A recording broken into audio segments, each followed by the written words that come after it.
Bom dia a todos, mais uma vez. Nós somos a Faculdade de São Bento, a pós-graduação em professor de ensino religioso, e essa é a disciplina Perfil do Professor Católico. Sou o padre Tiago Azevedo e essa é a nossa turma dessa pós-graduação. Nós estamos em nossa quinta aula. Depois de termos, nas 4 primeiras aulas, traçado como que um perfil histórico dentro da educação cristã e o seu desenvolvimento no decorrer dos séculos, tomando desde a antiguidade, a nossa aula introdutória, tendo a visão de Jesus Cristo como o mestre, e depois da nossa aula introdutória, nós tivemos a oportunidade de pegar um pouco da história da educação cristã na antiguidade, sobretudo a partir de Santo Agostinho com as escolas catequéticas e a sua indicação em relação aos passos do bom mestre. E nesse sentido também nós tomamos por analogia os ensinamentos de Santo Agostinho, trazendo para a vida do educador, para a vida do mestre. Também, na segunda aula, nós tivemos a oportunidade de, dentro da Idade Média, sobretudo no período escolástico também, e aí principalmente as escolas monásticas, as escolas catedralícias, naquele contexto medieval. Na nossa última aula, nós tomamos por base a educação cristã na modernidade, e aí principalmente tomando os ensinamentos dos oratorianos e também as primeiras congregações católicas voltadas à educação, e terminando também num panorama histórico, ainda que abreviado, dos jesuítas no Brasil e a sua relevância para a educação no Brasil. E aí, sobretudo, nós tivemos também um enfoque na figura de São José de Anchieta, também conhecido como o educador do Brasil, como o catequista do Brasil. E nesse sentido, nós concluímos esse perfil histórico. Por que desse perfil histórico? Penso que para nós delinearmos o perfil do professor católico, é interessante que nós possamos ter em mente como se desenvolveu no decorrer da história esse professorado católico. Quem foram os grandes expoentes dos mestres da educação católica, da educação cristã, no decorrer da história. E aí, nesse sentido, nessas 4 aulas com perfil mais historiográfico, nós podemos, então, traçar esse perfil também dentro da vida do educador católico, né? O que Santo Agostinho tem a nos ensinar, o que os mestres da Idade Média têm a nos ensinar, o que os mestres da modernidade, o que os santos educadores têm a ensinar aos educadores de hoje. Nós já estamos na nossa quinta aula e, nesse sentido, nós vamos agora não mais traçar perfis históricos, mas nós vamos trazer à tona 2 documentos da educação católica. Dentro desse curso, nós temos também as aulas de Dom Anselmo, falando do perfil das escolas católicas, me parece, tomando mais uma visão institucional da educação. A nossa é uma visão mais pessoal da educação. Estão chegando mais alguns alunos aí na aula também. E aí, só Professor, o perfil histórico. Bom dia aos alunos que entraram aí agora também, Verônica, Cláudia. professor. E dentro, perdão, alguém ia falar alguma coisa? Opa, João. Bom João, pode dia, falar. professor. Uma dúvida, essas aulas que o senhor grava, elas vão para o Zoom direto mesmo? Pro Não, portal, perdão, da faculdade? não. Essas aulas, eu mandei um link, elas vão para o canal do YouTube do Vicariato para a Educação. Depois eu mando o link para vocês aqui Ah, pelo grupo. perfeito. Eu acho que eu Que já eu não mandei de 1 ou achei. 2 aulas. A da semana passada eu não, acabei não conseguindo fazer o Ah, upload. não, tranquilo, que eu fui pegar para ver, eu assisti ontem uma, eu pensei que eu estava fazendo besteira lá no portal. Não, tranquilo então. Não, é isso mesmo. Elas estão no canal do YouTube do Vicariato. Vicariato Episcopal, pode procurar também no YouTube, é fácil de achar. Vicariato Episcopal para a Educação. No YouTube você encontra os vídeos da aula. Não, E aí tranquilo, agora, obrigado. então, nós vamos falar, nessas duas últimas aulas, nós vamos falar desse magistério recente da igreja acerca da educação. Dentro da plataforma Eduque, da Faculdade de São Bento, vocês têm lá uma série, eu fiz um panorama geral dos documentos da igreja sobre educação. Muitos documentos, basta clicar no link, vocês têm acesso a tudo isso pela internet, é bem simples. Porém, a gente não vai conseguir, obviamente, nessa pós-graduação e nessa aula nossa, traçar todos esses documentos. É claro que aqui a gente recomenda a leitura para cada um, o estudo pessoal para cada um também. E aí, sabendo que Dom Anselmo também já está trabalhando alguns documentos, como, por exemplo, Gravissimo Educationes, a Escola Católica, nós não queremos essa redundância, não vou trabalhar os mesmos documentos que Dom Anselmo está trabalhando na aula dele. Então, hoje, nós vamos trabalhar o documento Divini Illius Magistri. E na semana que vem, o documento O Leigo na Escola Católica, a sua missão na Escola Católica. Então, eu vou agora iniciar o compartilhamento da minha tela. Qualquer coisa, vocês podem aí ligar o microfone e falar e questionar. Vocês já veem aí a minha tela? Só alguém me dá um retorno, por favor? Tá carregando aqui ainda. Agora entrou, agora entrou. Ok.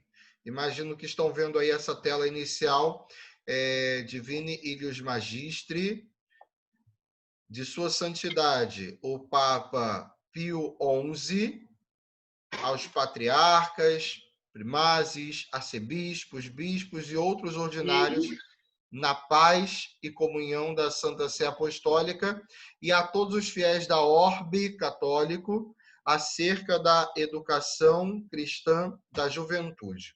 Esse é o documento que nós vamos trabalhar hoje, e na semana que vem, esse documento aqui, o leigo católico testemunha da fé na escola. Então, esses são os nossos dois últimos pontos, digamos assim, da nossa disciplina. Daqui a pouquinho eu vou explicar para vocês também o modo de avaliação da nossa disciplina, que vai envolver esses dois trabalhos aqui, esses dois. A parte histórica fica mais a nível de conhecimento pessoal, mas a nossa avaliação vai ser inerente a esses dois textos finais da nossa aula. E aqui, então, nós começamos a nossa leitura, também a nossa discussão crítica, no sentido de dúvidas, perguntas, partilhas que cada um possa ter também acerca desse documento. É interessante pensarmos que esse documento, ele, só um minutinho, voltando aqui para vocês verem, vindo ao final, ele é de 31 de dezembro de 1929.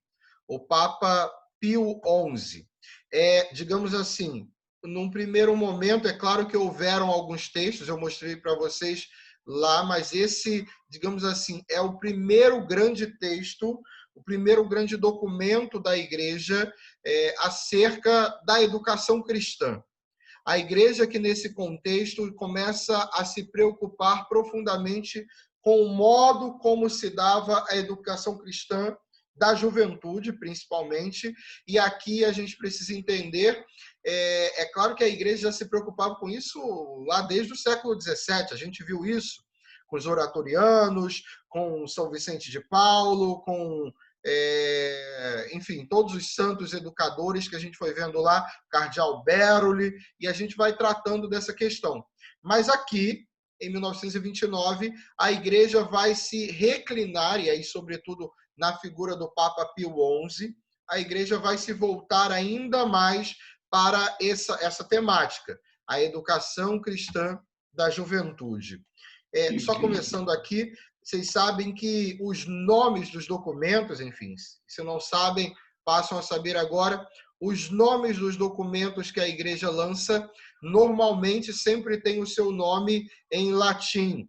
Se nós formos pegar exemplos mais recentes aqui, que aí talvez possa soar mais familiar aos ouvidos, recentemente o Papa Francisco, Evangelii Gaudium, Laudato Si, e aí esses documentos têm sempre esse nome em latim. O nome em latim, ele sempre é tirado da primeira frase do documento. Ou seja, o iniciozinho do documento, ele traz aí o que significa esse nome do documento. Então, Divini Ilius Magistri, aquele divino mestre. Ou seja, é a mesma coisa em latim, é o início do documento. Representante na terra daquele divino mestre. E apesar de abraçar com imensidade no seu amor a todos os homens, mesmo os pecadores indignos, mostrou em tanto amar com ternura muito peculiar às crianças, exprimindo-se por aquelas tão comoventes palavras: deixai vir a mim as criancinhas. Nós temos procurado mostrar também em todas as ocasiões a predileção verdadeiramente paternal que lhe consagramos, especialmente com assíduos cuidados e oportunos ensinamentos que se referem à educação cristã da juventude. Aqui o Papa Pio XI já começa a traçar qual é o objetivo desse documento, quais são os motivos desse documento. E aí, nesse primeiro parágrafo, ele já coloca essa preocupação da Igreja com a juventude, com a educação cristã da juventude, das crianças, a partir desse trecho, dessa citação aí de Jesus: deixai vir a mim as criancinhas, não as proibais. Quais são os motivos desta publicação, da publicação desta encíclica? Deste modo, fazendo-nos eco do Divino Mestre, temos dirigido salutares palavras. Hora de advertência, hora de incitação, hora de direção, não só aos jovens e aos educadores, mas também aos pais e mães de família, acerca de vários problemas da educação cristã, com aquela solicitude que convém ao Pai comum de todos os fiéis e com a oportuna e importuna insistência que é própria do ofício pastoral recomendado pelo apóstolo. Insiste no tempo, quer oportuno, quer importuno, repreende, exorta, admoesta com grande paciência e doutrina.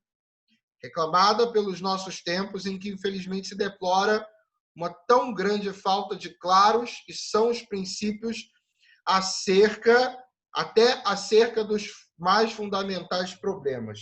Ou seja, aqui o Papa Pio XII já manifesta essa realidade.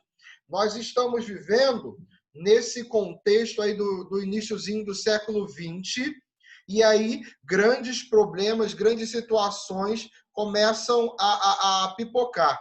A gente precisa aqui entender, nesse contexto do ano de 1929, eu estava pensando um pouquinho, né?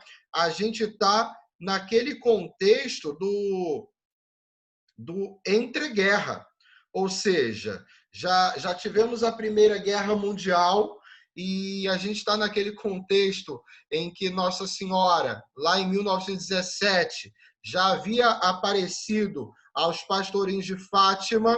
E é interessante, por que eu quero fazer essa ponte, digamos que essa ponte espiritual?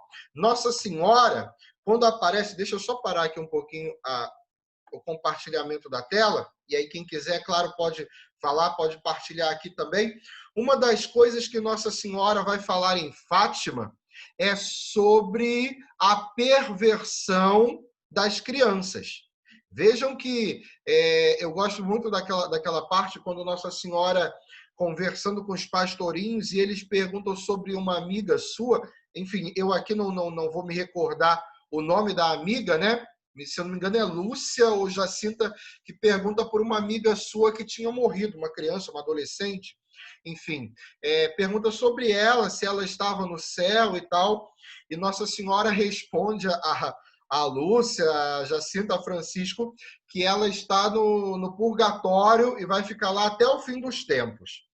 Então, vocês imaginam, naquele contexto de 1917, Nossa Senhora falar que uma criança vai ficar no purgatório. Então, o que isso traz? Pode parecer até meio assustador ou meio até exagerado, mas o que Nossa Senhora quer exortar ali? Ela está falando para 3 crianças. E ela ali vai falar já da perversão das crianças, no sentido de a pureza que vai se perdendo. Já desde a mais tenra idade, a pureza infantil que vai se esvaindo nesse contexto. E aí, logo nesse, Nossa Senhora vai falar da guerra, do entreguerra e tudo mais, e aí nesse contexto de 1929, a Igreja, por meio do Papa Pio XII, vai manifestar essa preocupação. É preciso, é necessário oferecer às nossas crianças, e aí a juventude naquele contexto é algo muito mais amplo, envolve toda a questão da adolescência e tudo mais. Então, o Papa Pio XII vai manifestar essa grande preocupação. A Igreja precisa se voltar ainda mais para esta realidade, de como tem se dado a educação cristã da sua juventude. Eu vejo lá no chat. Padre, Pode falar, Fatinha.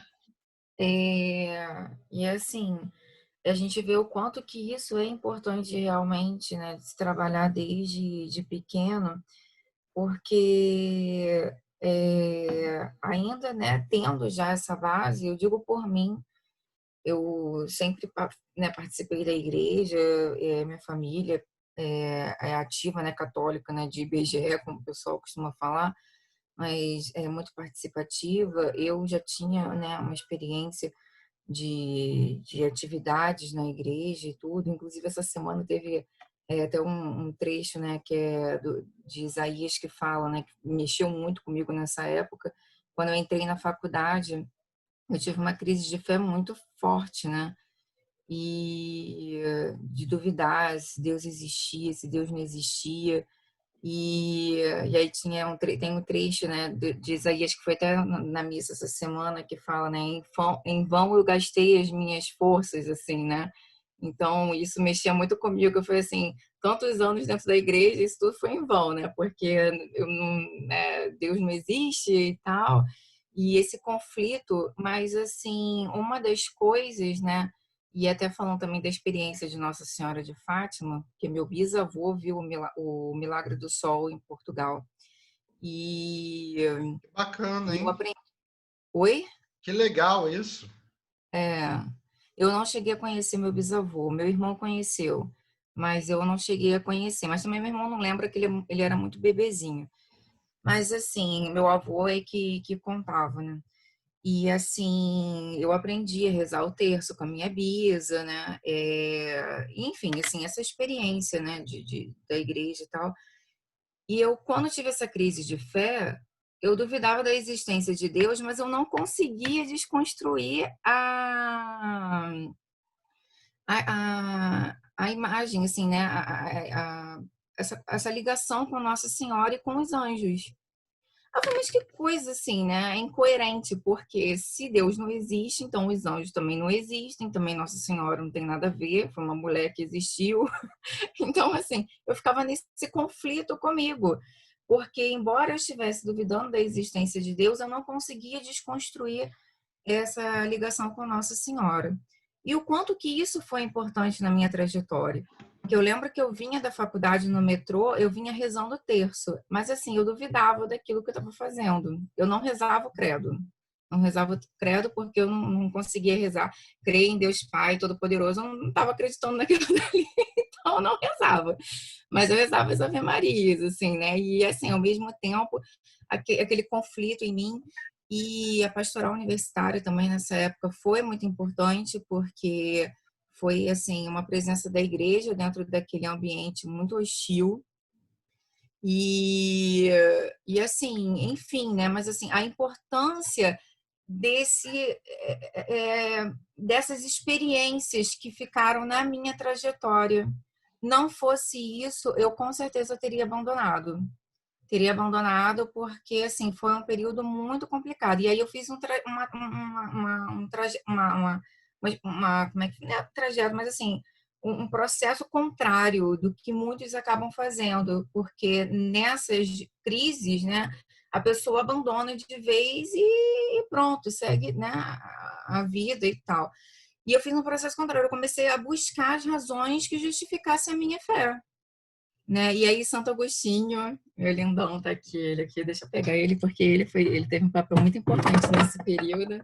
Aqui eu mandei fazer uma imagem porque eu não consegui. Eu pedi uma amiga minha, monja, né, para fazer uma imagem dele, porque eu fiz uma pesquisa de filosofia cristã, né? E aí tinha Santo Agostinho, e aí uma frase que ficou para mim dele, assim, é preciso crer para compreender e compreender para crer.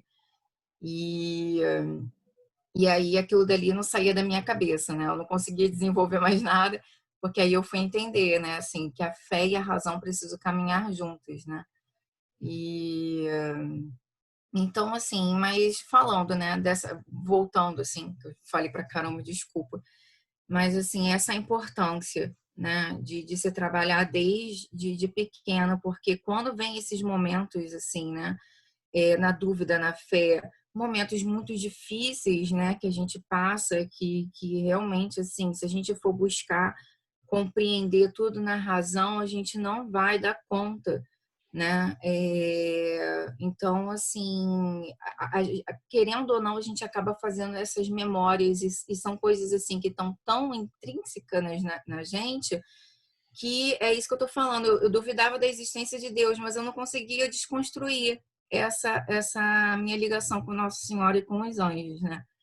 Então, é isso que eu queria partilhar, porque vale a pena. Às vezes a gente acha que as crianças não estão compreendendo, que elas não. E elas, assim, compreendem de fato. Às vezes não vão compreender, né, num nível teológico, aquela coisa toda, mas vão compreender dentro daquela vivência que elas estão tendo ali. Eu vejo pelo meu sobrinho hoje, né? Ele está estudando numa escola católica e aí, assim, ele vai contando assim, as experiências, né, Ele do estuda em ensino que escola, religioso. Fatinha?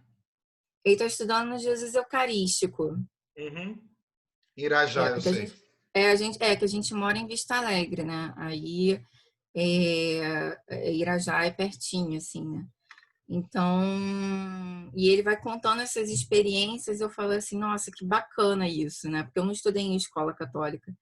Mas, assim, que bacana que ele está tendo essa experiência, porque essas lembranças, né, e essas experiências que parece que são muito, assim, imaturas, muito bobinhas, isso fica, né, na gente, né? Então, era isso que eu queria partilhar, porque às vezes a gente parece que é uma coisa meio que assim, não faz muito sentido. Não, faz sentido sim, né? Então, era isso, assim, porque para mim fez diferença na minha vida e eu vejo que hoje está fazendo diferença na vida dos meus sobrinhos, então, e espero fazer na vida dos meus filhos futuramente, Amém, amém. e dos meus alunos também. Muito bem. Eu estou vendo aqui a foto da Alessandra Simas, né? É bonito ver ali os filhos juntos e tudo mais. E aí, nesse contexto que a gente pensa, né? De fato, a primeira educadora, e o documento vai falar disso, a primeira que tem a missão de educar não é a sociedade, não é a escola, e sim a família. E aí aqui a gente, isso que a Fatinha, esse testemunho, digamos assim, que a Fatinha deu, é algo muito importante, algo muito inerente ao que nós estamos vivendo. Vamos voltando lá para a gente também continuar a nossa reflexão, mas obrigado aí a Fatinha pela partilha e quem quiser também falar, partilhar, e nesse sentido até sobre esse contexto que a gente vai discutindo aqui, fique bem à vontade. E aí o Papa, no início desse documento, a gente vai fazer uma leitura dinâmica, né? Uma leitura, uma visão panorâmica. E aí eu quero que vocês façam uma leitura bem aprofundada, uma leitura crítica, porque o trabalho de conclusão aqui da nossa disciplina vai ser em relação a esse documento. Não é um documento longo, aqui eu passo aqui a página para vocês rapidamente para darem uma olhada, né? Eu talvez imprimindo, ele termina aqui já, ó. No final já são referências bibliográficas. Ele termina aqui, eu acho que imprimindo ele deve dar umas 4 ou 5 páginas, talvez, de texto. O documento já acaba aqui. Daqui para frente já são citações bibliográficas, referências bibliográficas, né? Então a gente vai fazer aqui uma leitura, digamos, um pouco dinâmica desse documento. E veja, depois dessa introdução aqui do documento, aqui, o Papa vai falar sobre as motivações. Por que que a Igreja está escrevendo sobre a educação cristã da juventude? E aqui ele vai falar, eu quero destacar esse pedacinho aqui só, um parágrafo, né? Vejam o que que diz o documento aqui. É que os homens criados por Deus à sua imagem e semelhança e destinados para Ele, perfeição infinita, assim como notam a insuficiência dos bens terrestres para a verdadeira felicidade dos indivíduos e dos povos, encontrando-se hoje mais do que nunca na abundância do progresso material odierno, assim também sentem em si mais vivo o estímulo infundido pelo Criador, na mesma natureza racional, para uma perfeição mais alta, e querem consegui-la principalmente com a educação. O que o Papa Pio XI está aqui falando? E aí eu retomo mais uma vez Santo Agostinho, que foi citado agora por uma aluna, aquela célebre frase de Santo Agostinho: fizeste-nos para ti, Senhor. Inquieto está o nosso coração enquanto não repousar em ti. O coração do homem deseja mais, sempre mais e mais. E aqui o Papa Pio XI vai fazer uma clara crítica ao materialismo, ao que ele aqui vai chamar de abundância do progresso material odierno. O homem que quer ter mais, mais e mais, e ao mesmo tempo que possui coisas, entende no seu coração um vazio imenso. E é aqui que ele vai falar, o homem quer mais, mas descobre que esse ter mais não preenche o seu coração. E aí é que o homem percebe, ou que o homem precisa perceber, que o que preenche o seu coração não é o ter, mas o ser. E aqui o Papa Pio XI faz essa clara alusão a esse ser mais que está ligado à perfeição. Perfeição essa que só é alcançada a partir da proximidade com o Criador, que ele vai chamar de perfeição infinita. Deu para entender esse contexto? E como alcançar essa perfeição infinita? Somente através da educação. Ou a educação é um caminho. É claro que aqui a gente não pode prescindir da graça de Deus, a graça de Deus que nos faz alcançar a perfeição, mas também a graça que supõe a natureza. Ora, como contribuir com essa graça de Deus para a perfeição? Por meio de uma educação. E que educação é essa? Eu vou passando aqui o texto. Que educação é essa que pode levar o homem à perfeição? Essência, importância e excelência da educação cristã. Veja aqui a citação que eu fiz agora há pouco de Santo Agostinho: criaste no Senhor para vós e o nosso coração está inquieto enquanto não repousa em vós. Voltando um pouquinho aqui,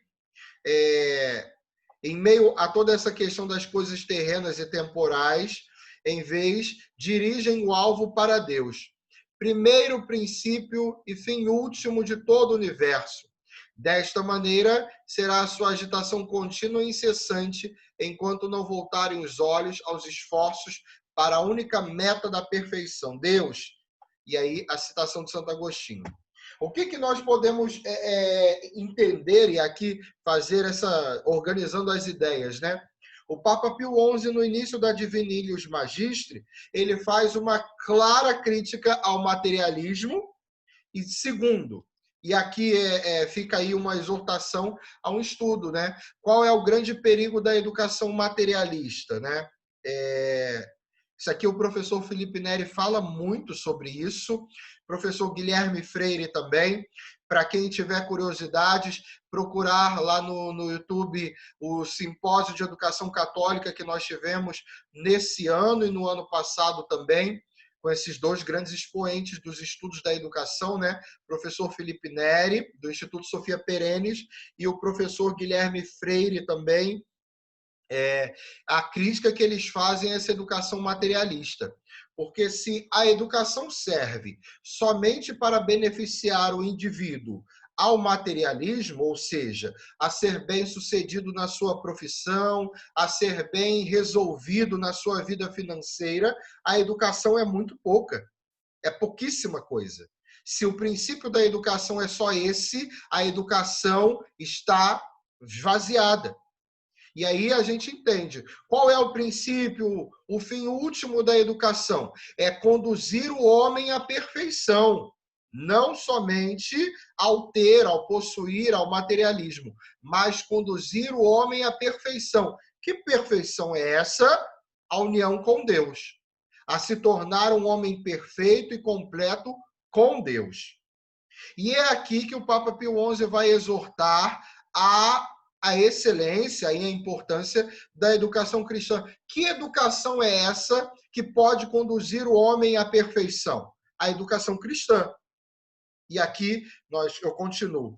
É, portanto, diz o documento, nesse item B, é, portanto, de máxima importância não errar na educação, como não errar na direção para o fim último, com o qual está conexa, íntima e necessariamente toda a obra da educação.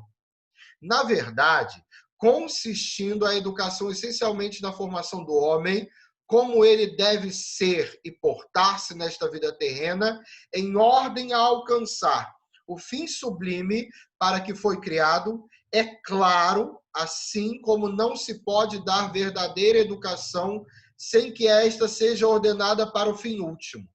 Assim, na ordem atual da providência, isto é, depois que Deus se nos revelou no seu Filho unigênito, que é o único caminho, verdade e vida, não pode dar-se educação adequada e perfeita, senão a cristã. Guardem isso, frisem isso, anotem isso. O Papa Pio XII aqui não coloca a educação cristã como mais uma forma de educar. Não! Se nós partirmos do princípio que a educação deve levar o homem a essa perfeição, ou ao fim último, falando no português claro, depois o documento vai usar esse texto. A educação, a finalidade da educação é levar o homem à perfeição. Para o cristão, a perfeição é estar unido a Deus. Logo, a única educação possível de cumprir esta missão é a educação cristã. Conclusão: não pode dar-se educação adequada e perfeita senão a cristã. É claro, é óbvio que aqui o Papa Pio XII está falando para cristãos, para católicos. É claro que o ateu nunca vai acreditar que a educação perfeita é a educação cristã. Ele não tem os princípios, as premissas, logo não chegará jamais a esta conclusão. Deu para entender aqui a relevância, a importância e onde o Papa Pio XI quer chegar? É forte isso, são afirmações categóricas, são afirmações muito fortes. A Fatinha fez lembrar, né? Além, eu citei aqui dois educadores, né? O professor Felipe Neri, do Instituto Sofia Perennes, e o professor Guilherme Freire. Mas nesse último simpósio também esteve conosco o professor João Malheiro, aqui do Rio de Janeiro, do Colégio Porto Real, diretor do Colégio Porto Real, e ele também enfatiza, bate muito nessa tecla. A finalidade da educação é levar o homem ao fim último, que é Deus. Daí, continuando aqui a nossa leitura crítica comentada, daqui ressalta com evidência a importância suprema da educação cristã, não só para um dos indivíduos, mas também para as famílias e para toda a sociedade humana, visto que a perfeição desta resulta necessariamente da perfeição dos elementos que a compõem. Dos princípios indicados, aparece de modo semelhante, clara e manifesta a excelência, que bem pode dizer-se insuperável da obra da educação cristã. Como aquela que tem em vista, atenção a isso, hein? O que a educação cristã tem em vista? Em última análise, assegurar o sumo bem, Deus, a quem as almas dos educandos e a máxima felicidade possível neste mundo, a sociedade humana. Eu preciso comentar isso, enfim, deixa eu parar aqui. Aliás, é melhor ficar com a tela para vocês acompanharem o texto. Vejam o salto metafísico, vejam o salto espiritual que o Papa Pio XI está dando aqui. Ele não fica no raso, ele não fica no nível baixo da discussão da educação. Se a educação é para ter um bom emprego, ou se a educação é para falar corretamente, ou se a educação é para saber comportar-se em sociedade. Não! A educação é muito mais. A finalidade da educação é muito maior. Ele aqui, com uma visão sobrenatural, com uma visão espiritual, ele mostra. A educação cristã deve dar Deus para a alma dos educandos. E, com isso, favorecer o quê? A máxima felicidade possível. Vejam vocês que sutil essa linguagem. O Papa Pio XII, ele aqui não afirma que a gente vai alcançar a felicidade infinita nessa vida. Que a educação é ser infinitamente feliz aqui, agora, nessa vida. Não! A gente sabe que a felicidade infinita e perfeita é só com Deus. O que ele afirma aqui é outra coisa. Dar a máxima felicidade possível. É possível ser feliz nessa vida? Sim. É possível ser infinitamente feliz nessa vida? Não. E como alcançar a felicidade máxima nessa vida? Tendo Deus em sua alma. Deu para entender isso? Acho que é bem simples nesse sentido, né? Qualquer dúvida, pessoal, pode ligar o áudio e perguntar, ou quem quiser comentar e acrescentar algo também. E isto de modo mais eficaz que é possível ao homem, isto é, cooperando com Deus para o aperfeiçoamento dos indivíduos e da sociedade, enquanto a educação imprime nos espíritos a primeira, a mais poderosa, a duradoura educação, a direção na vida, segundo a sentença muito sábia, muito conhecida do sábio, melhor dizendo, o jovem, mesmo ao envelhecer, não se afastará do caminho trilhado na sua juventude. E aí, enfatizo a importância da educação na infância. O que se ensina na infância tem a grande possibilidade de ficar marcado na alma. E aqui ele diz que não se esquece. Ainda que não se viva, não se esquece. Por outro lado, o que não se ensina na adolescência, na infância, dificilmente se poderá imprimir na vida adulta.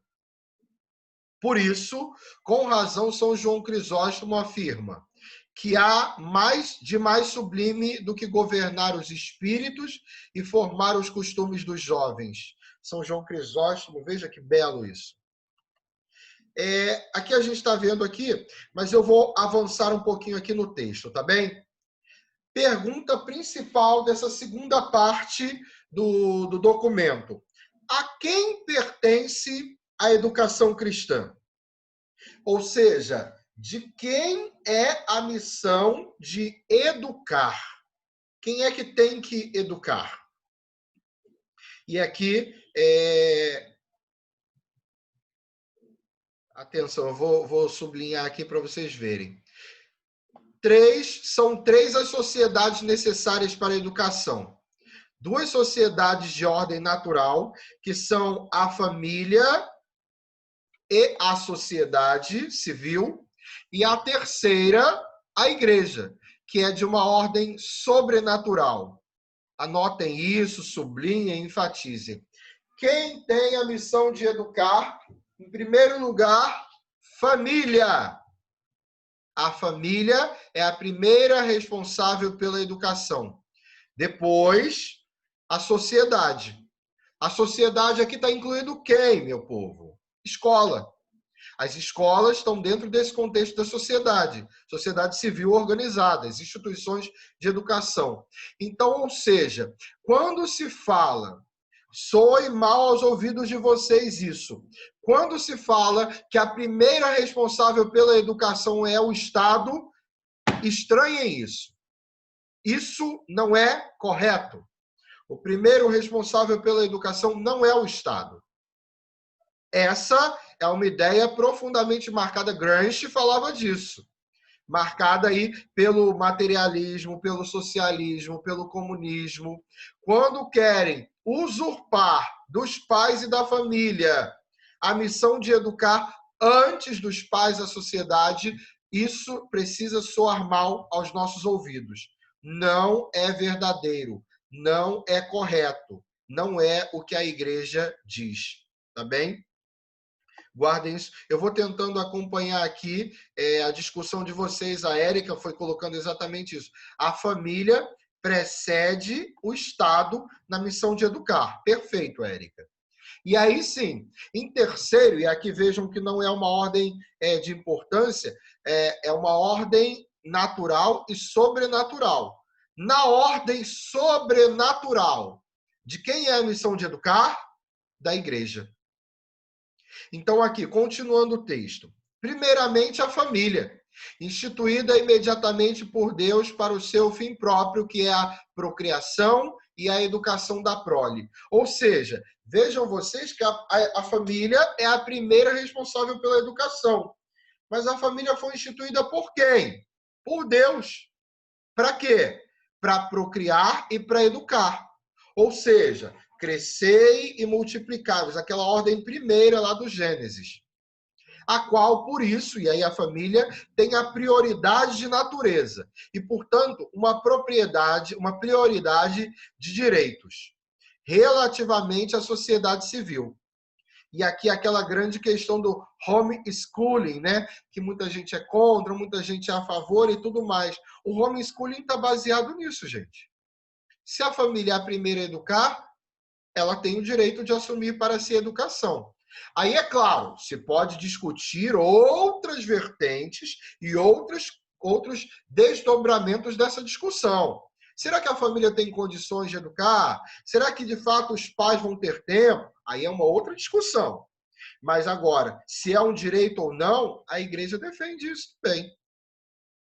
Primeiramente, a família. Não obstante a família, aqui, perdão, eu pulei uma parte.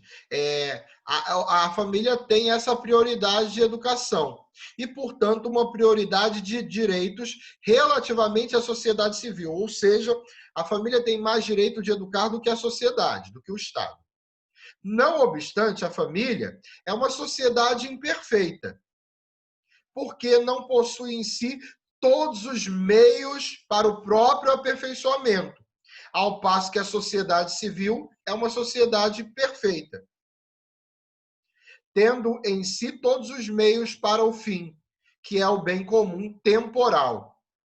Pelo que, sob esse aspecto, isto é, em ordem ao bem comum, ela tem a preeminência sobre a família, que atinge precisamente na sociedade civil a sua conveniente perfeição temporal. O que a igreja aqui... Perdão, pode falar... Não sei quem falou, mas pode Chama falar. muita atenção esse sob este aspecto, em ordem ao bem comum. Ou seja, somente se a sociedade civil, né, tiver estar em conforme, em ordem a esse bem comum, somente se ela teria a preeminência, né? No caso, isso, a preeminência, porque ela possui mais condições de educar, mas somente se ela estivesse nessa ordem ao bem comum. Estando fora, a família vem em primeiro lugar, com certeza. Perfeito, né? Perfeito. E a igreja coloca, o Papa Pio XI vai colocar aí, a questão da perfeição temporal. Ou seja, no sentido de que a família, se ela também se fecha em si e perde a visão do bem comum, é um perigo também. E se a Esse é o perigo sociedade do, também perde a visão do bem comum, é um perigo também. esse é o Pode falar. perigo do homeschool, né? Quando ele, assim, ele realmente se fecha, assim, porque é difícil realmente uma família tem que se estruturar muito bem para poder dar uma educação à sua família. O Estado já possui a condição de formar uma biblioteca, chamar professores de diversos lugares, assim, mas claro, tem que ter, né, essa visão coerente da sociedade. No caso, nossa sociedade não tem uma educação civil muito boa, né? De modo que até às vezes o homeschool é uma opção melhor, né? Exato.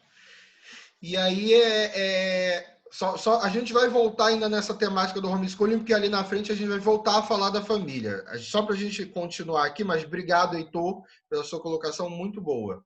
A terceira sociedade em que nasce o homem, mediante o batismo, para a vida divina da graça, é a igreja. Sociedade de ordem sobrenatural e universal. Sociedade perfeita porque reúne em si todos os meios para o seu fim, que é a salvação eterna dos homens.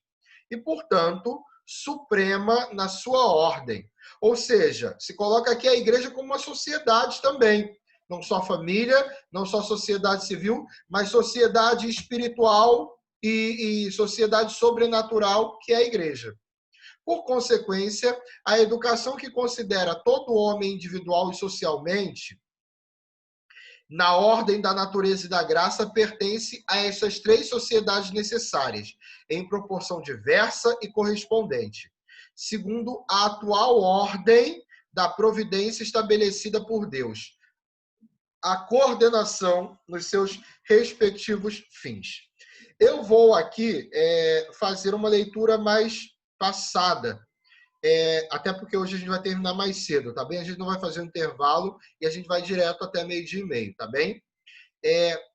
Aqui ele vai fazer, eu vou fazer uma leitura, como disse, superficial do texto, né? E exigindo e recomendando que vocês façam essa leitura aprofundada. Eu quero mais fazer hoje uma apresentação geral do documento para vocês. Em especial aqui a igreja. De modo sobreeminente, e aqui ele vai falar dessa maternidade sobrenatural da igreja, assim como existe a mãe, e aqui, olha, vejam que forte essa afirmação de Santo Agostinho: não terá Deus como pai quem se tiver recusado a ter a igreja como mãe, hein? Precisa virar adesivo de carro, para todo mundo ter isso em mente. Aqui vai falando, principalmente o Papa vai falar sobre esse direito da igreja à educação, e aqui, sobretudo, enquanto necessários e úteis à educação cristã. Por que a igreja tem essa missão da educação cristã? Qual é o seu fim último? A salvação das almas, fundando e mantendo as escolas e instituições próprias em todo gênero de disciplina e em todo grau de cultura. Olha que forte essa afirmação, e que Deus me ajude nessa missão junto desse vicariato também. Qual é a missão das escolas católicas? Salvação das almas, em primeiro lugar. Esse é o fim último da educação cristã. A Cláudia, parece que a conexão dela está caindo e ela tenta voltar. Cláudio, se você estiver me ouvindo, se não está conseguindo acompanhar, fique tranquila, tá bem? Eu vou fazer o vídeo e vou fazer upload lá no YouTube, tá bem? Fique tranquila. Deixa só a gente continuar aqui. A educação aqui está falando sobre a igreja, a gente vai vendo aqui, principalmente, eu vou destacando alguns pontos. Veja, essa educação da igreja, ela tem que ter também os tesouros da cultura, da civilização, da literatura, que puderam conservar-se. Isso deve-se à atitude pela qual a igreja, ainda mesmo nos tempos remotos e bárbaros, soube irradiar tanta luz no campo das letras, da filosofia, da arte e particularmente da arquitetura. Vejam vocês que essa educação que a igreja oferece não é uma educação alienada. Ou seja, a igreja fala sim dessa educação que tem que trazer em si a educação cristã. Mas a igreja não tem uma educação alienada. Ela quer a salvação das almas em primeiro lugar, mas ela não deixa de lado o quê? A arte, a cultura. Pelo contrário, foi a igreja quem salvou tudo isso e produziu tudo isso até nos tempos bárbaros. Filosofia, letras, arquitetura, cultura. Isso foi a igreja, quando chamarem ou quando ousarem dizer que a igreja é alienada, quem foi que defendeu? Quem foi que protegeu? Quem foi que conservou a cultura até na época dos bárbaros? Foi a igreja. Então, a igreja, é injusto acusá-la disso. Passando e adiantando um pouquinho mais aqui, então nós falamos em primeiro lugar da igreja. Agora aqui a gente vai falando de cada um dos tópicos em particular. A missão de educar da família, era aqui que eu queria chegar, né? A família, em primeiro lugar, com a missão educativa da igreja, concorda admiravelmente a missão educativa da família. A família tem esta missão de educar. Boa pergunta, Fatinha. Quem foi que criou a universidade? Ora, a Igreja Católica. A gente não pode nunca esquecer disso. As escolas dos jesuítas. Então, é loucura, é insanidade, e aí eu vou usar uma palavra mais dura, é mau caratismo dizer que a igreja é alienada na missão de educar. Foi a igreja a primeira educadora. E aqui a gente vai tomando essa missão da família. Na ordem natural, a família é a primeira que tem a missão de educar. Diz o doutor Angélico, São Tomás de Aquino, o pai, segundo a carne, participa de um modo particular da razão de princípio, que de um modo universal se encontra em Deus. O pai é princípio de geração da educação, da disciplina, de tudo que se refere ao aperfeiçoamento da vida humana. É claro que aqui isso é extensível, obviamente, à mãe, né? Santo Agostinho está falando do pai e mãe na ordem da geração. A família recebe, portanto, imediatamente do Criador a missão e consequente direito de educar a prole. Direito inalienável, porque inseparavelmente unido com a obrigação rigorosa, direito anterior a qualquer direito da sociedade civil e do Estado, e por isso inviolável da parte de todo e qualquer poder terreno. Aqui vai falando desse direito inalienável, inviolável da família, porém, esse direito que é inviolável, ele não é um direito despótico.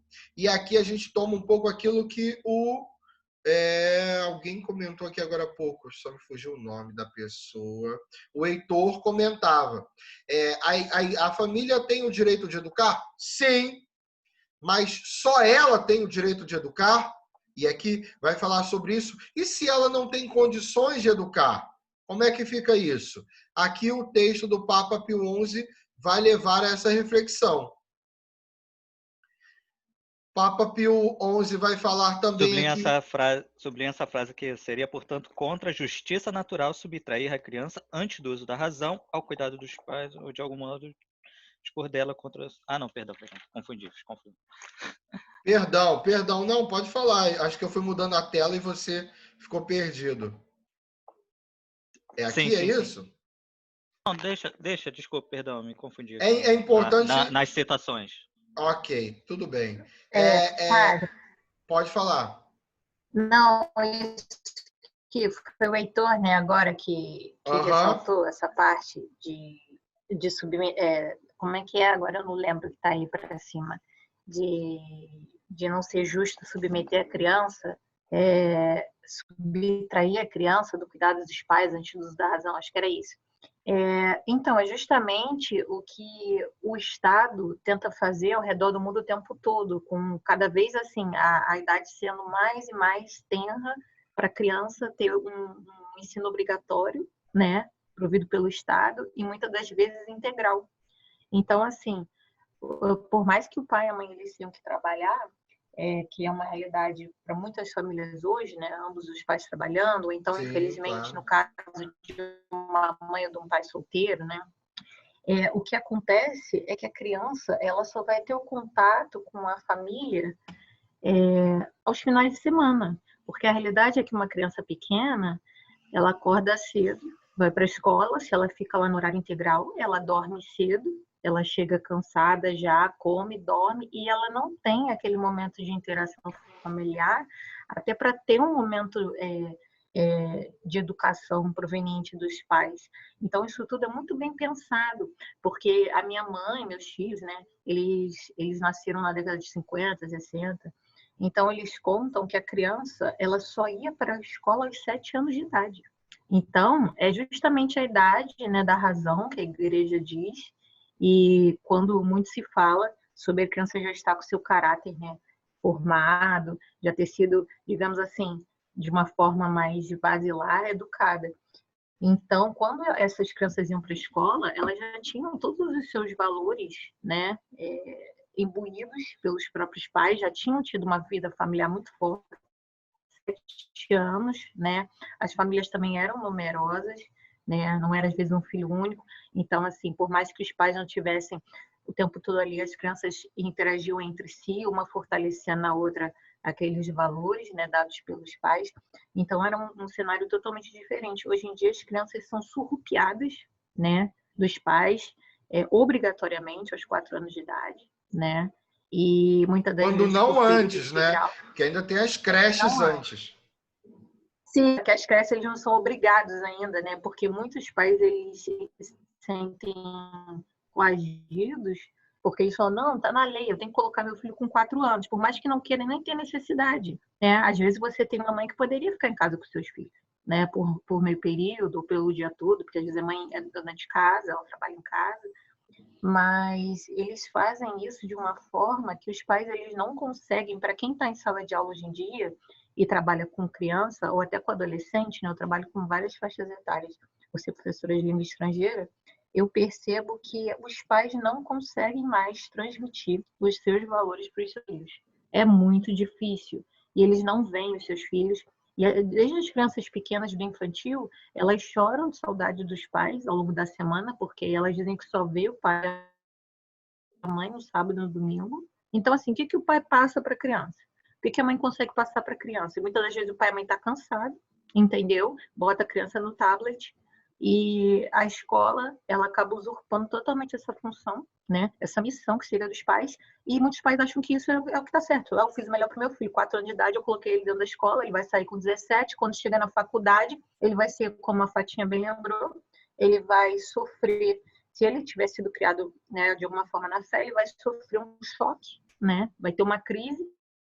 E se ele não tiver uma base muito forte, né, na sua fé, na sua crença, na sua religião, ele vai ceder. Ele vai ceder.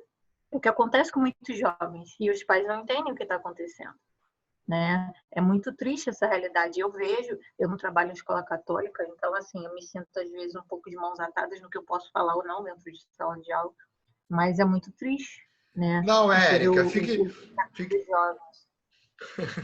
Não, fique tranquila, assim, em relação a isso, a gente vai cortando aqui os vídeos, a gente dá um tempo, fique tranquilo, tá bom? Mais alguém quer fazer algum comentário? Eu acho que foi bacana que esse texto aí suscitou bastante comentários, eu gosto disso. Fazendo uma Padre ligação, né? Tiago, Fazendo uma desculpa, ligação pode com a falar. aula passada, né? Eu penso que, né, com a aula passada, eu penso que se você é daqueles que dizem, né, que a igreja não deveria ter interferido na cultura dos índios, certamente não irá entrar em contradição em dizer que o Estado deve interferir na cultura familiar e particular. Pois é, Eu isso é penso. verdade. Foi a Érica que comentou agora há pouco essa primeira parte, Agora enfim. eu vi. Padre Tiago, assim, tem uma parte ali que eu vi só o título, e é uma coisa que o senhor estava falando com relação à questão do papel, né, da família, do Estado e da igreja na questão da educação. Eu tenho percebido cada vez mais uma certa interferência da justiça também nessa questão da guarda.